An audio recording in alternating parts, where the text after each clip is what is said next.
All right, everyone.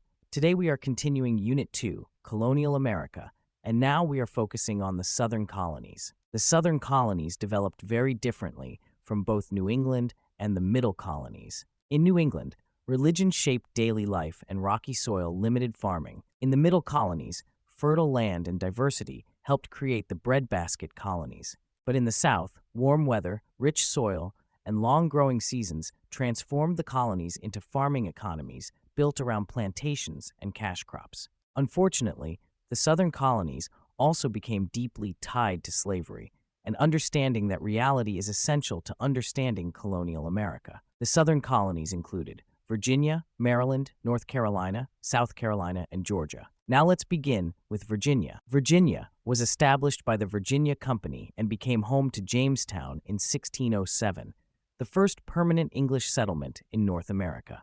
At first, Jamestown struggled badly with starvation, disease, and conflict, but eventually, tobacco transformed Virginia into a profitable colony.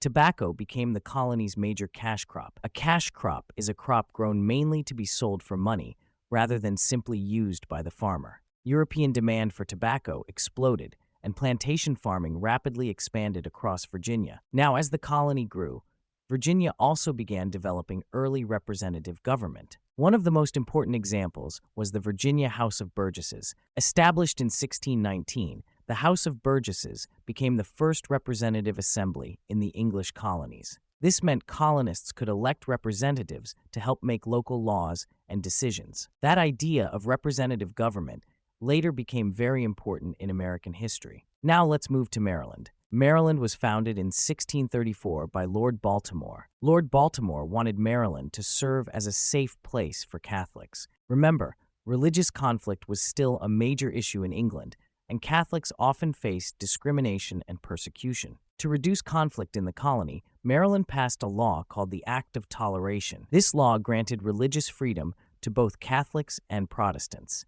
While it did not protect all religions equally by modern standards, it was still an important early step toward religious tolerance in the colonies. Now let's discuss the Carolinas. Originally, North Carolina and South Carolina were part of one large colony called Carolina. The English king granted this territory to a group of wealthy supporters called the Lords Proprietors.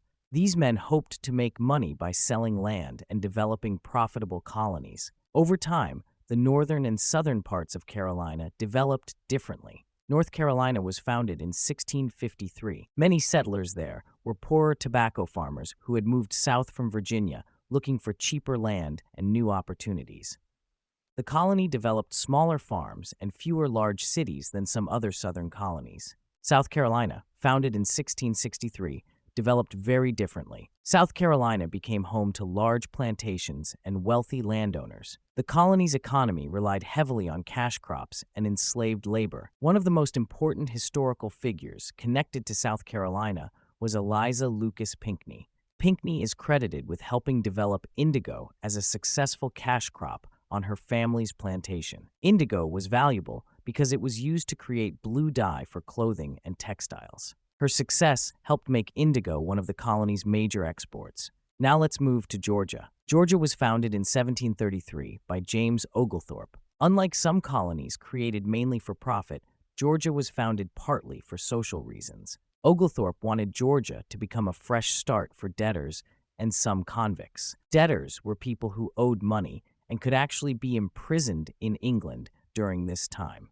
Oglethorpe believed people deserved a second chance. Georgia also served another important purpose. It acted as a buffer colony between the English colonies and Spanish Florida farther south. This helped protect the southern border of British territory in North America. Now, geography and climate played a massive role in shaping the southern colonies. The South had warm weather, mild winters, hot summers, and long growing seasons. The soil was rich and fertile, making farming extremely productive. These environmental conditions made large plantation agriculture possible. The southern economy became heavily dependent on farming and cash crops. Major crops included tobacco, rice, indigo, and eventually cotton. These crops generated enormous wealth for plantation owners, but growing and harvesting these labor-intensive crops required huge amounts of labor. At first, some plantations relied heavily on indentured servants. Indentured servants were people who agreed to work for several years in exchange for passage to America. However, plantation owners increasingly turned to enslaved labor.